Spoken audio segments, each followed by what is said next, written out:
বানানো হচ্ছে? ডিম দিয়ে বাঁধাকপি দিয়ে পকোড়া। দেখি তো কি বানানো হচ্ছে কেমন করে। এটা কি কোনটা? কি কি দিয়েছো এখানে? এখানে বাঁধাকপি রয়েছে, তারপর পেঁয়াজ কুচি, মরিচ কুচি, আরো পেঁয়াজ, মরিচ, বাঁধাকপি, হ্যাঁ। সাথে আদা কুচি দিয়েছে, তারপরে সাথে বেসন দিয়েছে, তারপরে এটা কি? চালের গুঁড়ো দিয়েছে। এটা ওটস। এটা কি করবে? এটা ফার্স্টে আমাদের এই বানানোটা কিভাবে দেখি এখানে কিভাবে করো।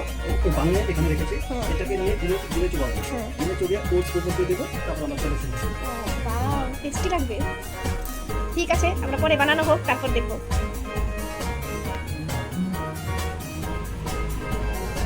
এটা কি করেছো? চটকাতে দিনে চুবিয়ে ওটস দিয়ে ভেজে দেবো, তারপর নিয়ে তেলে ছেড়ে দিলাম ভেজে দিনে। আমার সময়টা কম করতে হবে মশলা দিয়ে।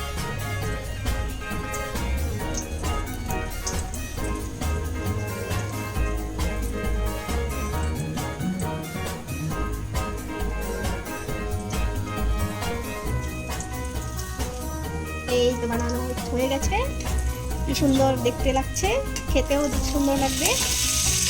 আমরা সাইডে একটা ওটস আর ডিমের পকোড়াও বানিয়ে দিয়েছি। দেখো সাদা সাদা সাদা যেটা, এটা একটা নতুন রেসিপি, কেউ খায়নি মনে হয়। এই হলো ফাইনাল লুক।